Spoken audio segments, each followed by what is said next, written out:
Angel शहर की सबसे खूबसूरत और सबसे महंगी औरत थी। कई मर्द उसके पीछे अपनी दौलत लुटाने को तैयार रहते। आज भी एक और शख्स उसकी बातों में फंस गया और अब उसका दिन पूरा हो चुका था। लेकिन सच्ची मोहब्बत और इंसानियत उसे किसी ने नहीं दी तब तक जब तक एक दिन उसकी जिंदगी में माइकल नाम का इंसान नहीं आया। माइकल ने उसे पहली ही मुलाकात में शादी के लिए प्रपोज कर दिया। वो उसके पेशे को लेकर बिल्कुल भी परवाह नहीं करता था। लेकिन एंजल हंस पड़ी। तुम इस हफ्ते मेरे 5वें दूल्हे हो, दिमाग लगाना है तो वहीं लगाओ, शादी विवाह के चक्कर छोड़ो। दरअसल एंजल का बचपन बेहद दर्दनाक था। उसने मोहब्बत पर भरोसा करना बहुत पहले ही छोड़ दिया था। 15 साल पहले छोटी सी एंजल एक अमीर घराने की नाजायज औलाद थी। उसके बाप ने उसे कभी अपनाया ही नहीं, बल्कि उसकी माँ और उसे घर से निकाल दिया। एंजल की माँ के पास कमाई का बस एक ही रास्ता था, लेकिन जल्द ही वो भी दुनिया छोड़ गई।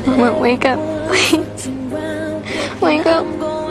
इसके बाद एंजल को एक ड्यूक के हाथ बेच दिया गया, जिसे छोटे बच्चे पसंद थे। वहाँ से उसकी जिंदगी जानवर से भी बदतर हो गई। धीरे धीरे वो सिर्फ पैसों की मशीन बनकर रह गई। जब वो बड़ी हुई, उसने उसी शख्स से बदला लिया जिसने उसकी माँ और उसे छोड़ा था। उस आदमी को जब सच्चाई पता चली कि एंजल उसकी ही बेटी है, तो वो गिल्ट में डूबकर खुदकुशी कर बैठा। एंजल ने भागने की भी कोशिश की, लेकिन रास्ते में उसे लूट लिया गया। तभी एक औरत ने उसे बचाया, मगर ये बचाव भी उसके लिए नई मुसीबत था। उस जगह पर अगर किसी ने हुक्म नहीं माना तो उसे पानी में डुबो डुबो कर टॉर्चर किया जाता। हर रोज हैवान जैसे मर्दों को देख देख कर एंजल का दिल पत्थर होता गया। तभी उसकी जिंदगी में किसान माइकल आया। उसने पहली बार महसूस किया, क्या वो सचमुच हमेशा ऐसे ही जी सकती है? क्या तुम हमेशा यहीं रहना चाहती हो? चलो यहाँ से निकल चलते हैं। एंजल अपनी बॉस लेडी से काम छोड़ने की बात करने गई तो उसे बुरी तरह पीटा गया। उस रात उसकी चीखें सुबह तक सुनाई देती रहीं। अगले दिन माइकल आया और एंजल को बुरी तरह घायल हालत में देखकर उसका दिल टूट गया। उसने अपनी सारी जमा पूंजी निकाल दी और एंजल की आजादी खरीद ली। फिर से प्रपोज किया, मुझे पता है तुम परफेक्ट नहीं हो, पर क्या तुम मुझसे शादी करोगी? माइकल उसे अपने फार्म हाउस ले गया और अपनी माँ की अंगूठी उसकी उंगली में पहनाई। धीरे धीरे माइकल की देखभाल में एंजल के झकम भरने लगे। लेकिन एक दिन जब माइकल घर पर नहीं था, एंजल भाग गई। उसे भरोसा ही नहीं था कि कोई मर्द इतना नेक भी हो सकता है। माइकल जब लौटा और टेबल पर अंगूठी देखी तो तुरंत उसके पीछे दौड़ा। एंजल बोली, तुम मुझे अपना गुलाम नहीं बना सकते। रात बहुत ठंडी थी। माइकल ने कहा, सामने है हेवन टाउन 19 मील दूर, और पीछे है घर बस 1 मील पर, जहाँ आग है, खाना है और तुम्हारा पति है। शाम होते होते एंजल वापस लौट आई। माइकल ने उसे खाना परोसा, उसके पांव धोए। ये नरमी एंजल ने जिंदगी में कभी महसूस ही नहीं की थी। धीरे धीरे उसका दिल पिघलने लगा। वो सोचने लगी, शायद हर मर्द एक जैसा नहीं होता। फिर एक दिन माइकल का भाई पॉल आया। ये मेरी बीवी एंजल है। लेकिन जैसे ही पॉल ने एंजल को देखा, वो सन्न रह गया, क्योंकि एंजल पहले उसकी कस्टमर रह चुकी थी। जब माइकल आसपास नहीं था, पॉल ने एंजल का अपमान किया। उसने माइकल से कहा, तू ऐसी औरत को घर क्यों लाया? कचरा है ये। माइकल ने भाई को जवाब दिया, शायद तू कभी भाई ही नहीं था। मैंने उसे चुना है और मैं उससे प्यार करता हूँ। उसने एंजल को संभाला, मुझे फर्क नहीं पड़ता तुमने क्या किया, मैं बस तुम्हारे साथ जिंदगी बनाना चाहता हूँ, मैं बच्चे चाहता हूँ। ये सुनकर एंजल खामोश हो गई, क्योंकि वो सच जानती थी, वो कभी माँ नहीं बन सकती। सालों पहले जब एंजल ड्यूक के बच्चे की माँ बनने वाली थी, तो उस हैवान ने उसका जबरन गर्भपात करवा दिया और उसी दिन से उसकी माँ बनने की उम्मीद छिन गई। माइकल का सपना वो कभी पूरा नहीं कर सकती थी। अगले दिन सुबह सुबह माइकल सो रहा था और एंजल चुपचाप चली गई। रास्ते में उसे पॉल मिला, जो हेवन टाउन जा रहा था। कुछ दिन बाद माइकल को पता चला कि एंजल वहाँ है। उसने दरवाजा तोड़कर उसे ढूंढ निकाला। वापस लौटते वक्त एंजल ने पूछा, तुम मुझे लेने क्यों आए? मुझे वहीं क्यों नहीं छोड़ दिया जहाँ मैं बिलोंग करती हूँ? घर लौटकर माइकल रात भर खलिहान में बैठा रहा। एंजल के दर्द ने उसे भी तोड़ दिया था। उस दिन वो मजबूत और हंसमुख किसान भी रो पड़ा। एंजल ने भी महसूस